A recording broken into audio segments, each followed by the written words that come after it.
நாளில் வாழ்க்கை இங்கே எங்கும் ஓடி போகாது. மறுநாளும் வந்து விட்டால் துன்பம் தேயும் தொடராது.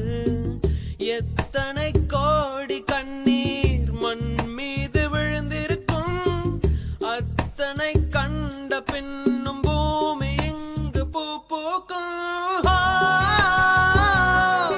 கருவாசல் விட்டு வந்த நாள் தொட்டு